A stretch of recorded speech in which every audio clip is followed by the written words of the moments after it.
Okay, so this is where we're going to have that conversation about distance. Distance is the proverbial, and I'm going to use the word in its definition, distance between the originator of a good or service and the end user or consumer of that good or service. So when you have a lot of steps along the way to get from one to the other, you have an increased distance. So if there two are standing right here and you have to go through Timbuktu to get to there, then you have a giant distance between the two.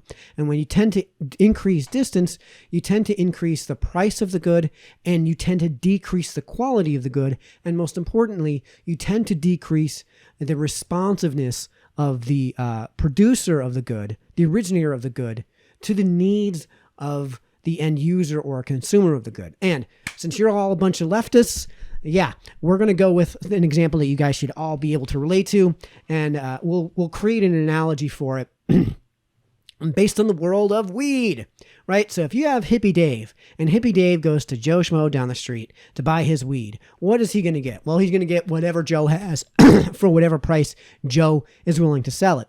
And of course, he could get a Hippie Dave could easily get a much lower price and a much higher quality good if he goes to Farmer Randy and skips all the 18 middlemen along the way who are rightly going to be looking to make profit along the way as they cut up all of this weed, and you end up getting Hippie Dave, who says to Joe Schmo down the street, "Hey man, I hate your weed.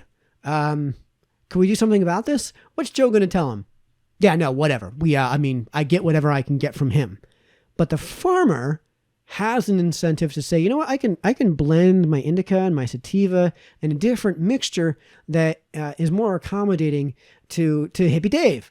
And if Hippie Dave goes to the farm and he says, "Hey man, like, I want to buy straight from you. I want to skip all these guys, and I want to get the best weed that you have in your farm."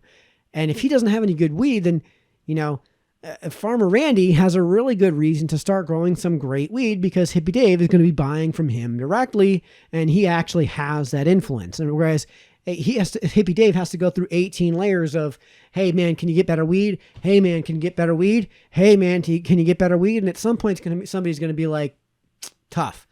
And the farmer might say tough too, but he's only one person. So the iterations of those 18 people, yeah, you had a 50-50 shot at convincing the farmer to say yes. But if you're going through 18 people, it's an astronomically unlikely circumstance that you're actually going to get an improved quality of weed. And on top of that, like I said, if you're buying from the farmer directly, we all know that you're going to be getting a cheaper weed. Now, I know what the response is going to be. Farmer Randy is going to tell Hippie Dave to piss off if he's not buying it by the pound.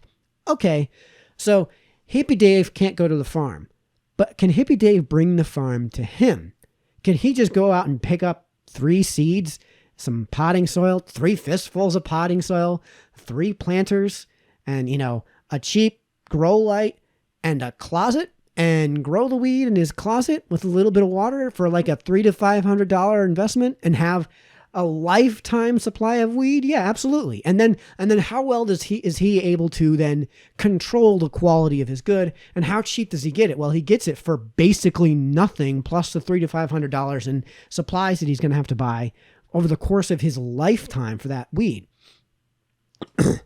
Here's the cool part about how that distance effect works.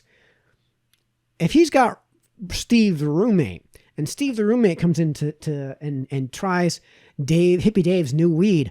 "Man, Dave, this weed is way better than the stuff I get from Joe. Can I just buy from you?"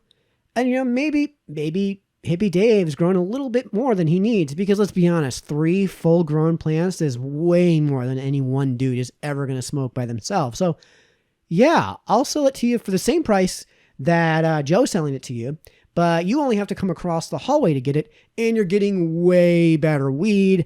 Everybody wins. And if Joe winds up getting cornered and, gets forced out of the market, well, Joe can still buy his weed from Hippie Dave. And, maybe the effect is that Dave has to lower his price throughout the market in order to compete with Joe, because people just want whatever cheap in certain circumstances.